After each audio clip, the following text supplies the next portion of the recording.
പൊതുവായ സ്ഥിതി പരിശോധിച്ചാൽ അത് നല്ല രീതിയിൽ തന്നെ LDFന് ആത്മവിശ്വാസം പകരുന്ന ഒന്നാണ്.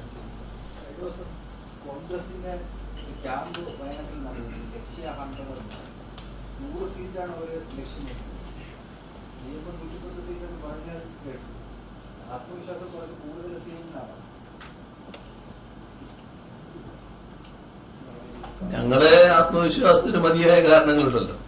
നമ്മുടെ കേരളത്തിന്റെ പൊതുവായ സ്ഥിതി പരിശോധിച്ചാൽ അത് നല്ല രീതിയിൽ തന്നെ LDFന് ആത്മവിശ്വാസം പകരുന്ന ഒന്നാണ്. അപ്പം അതിന്റെ ഭാഗമായി കൂടുതൽ സീറ്റുകളോടെ ജനങ്ങൾ LDFനെ സ്വീകരിക്കും എന്ന് തന്നെയാണ് ഞങ്ങൾ പ്രതീക്ഷിക്കുന്നത്.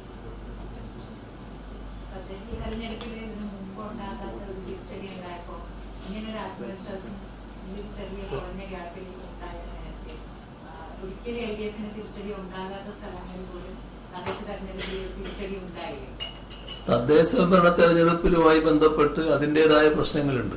ആ പ്രശ്നങ്ങൾ വിശദമായി പരിശോധിച്ച് നോക്കിയാൽ അത് പ്രത്യേകമായ അവസ്ഥയാണെന്ന് കാണാൻ കഴിയും. നിയമസഭാ തെരഞ്ഞെടുപ്പ് കേരളത്തിന്റെ പൊതുവായ കാര്യങ്ങൾ എങ്ങനെ വേണമെന്ന് തീരുമാനിക്കാനുള്ളതാണ്.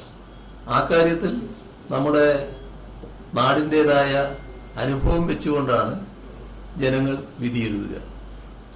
അതായത് ഈയൊരു വർഷത്തെയോ കഴിഞ്ഞ 5 വർഷത്തെയോ അനുഭവങ്ങൾ മാത്രമല്ല, കഴിഞ്ഞ 10 വർഷക്കാലത്തെ അനുഭവം അത് ആളുകൾ വിലയിരുത്തുമ്പോൾ 10 വർഷം മുൻപുള്ള കേരളത്തിന്റെ അവസ്ഥ സ്വാഭാവികമായി അവരുടെ മനസ്സിലേക്ക് വരും.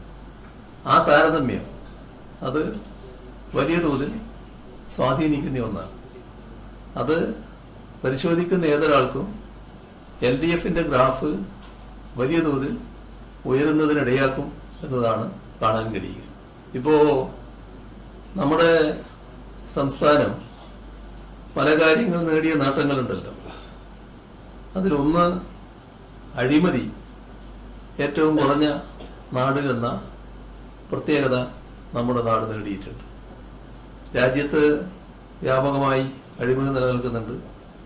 എന്നാൽ അതിൽ നിന്ന് വ്യത്യസ്തമായി അഴിമതി ഏറ്റവും കുറഞ്ഞ സംസ്ഥാനം കേരളമാണ് എന്ന് ഔദ്യോഗികമായിട്ട് തന്നെ അംഗീകരിക്കുന്നു.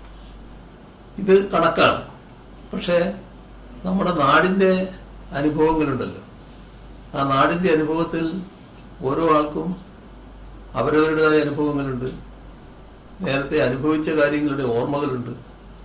ഇപ്പോ കേരളത്തില് ഏതെങ്കിലും ഒരു പോസ്റ്റിൽ ആരെങ്കിലും നിയമിക്കുന്നതിന് ആരെങ്കിലും കൈക്കൂലി കൊടുക്കേണ്ടതായി വരുന്നുണ്ടോ ഇന്നത്തെ കാലത്ത്?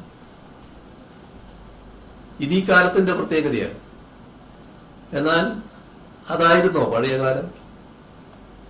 പഴയകാലത്ത് പലതിനും ചില തരത്തിലുള്ള റേറ്റുകൾ നിശ്ചയിച്ചിരുന്നല്ലോ.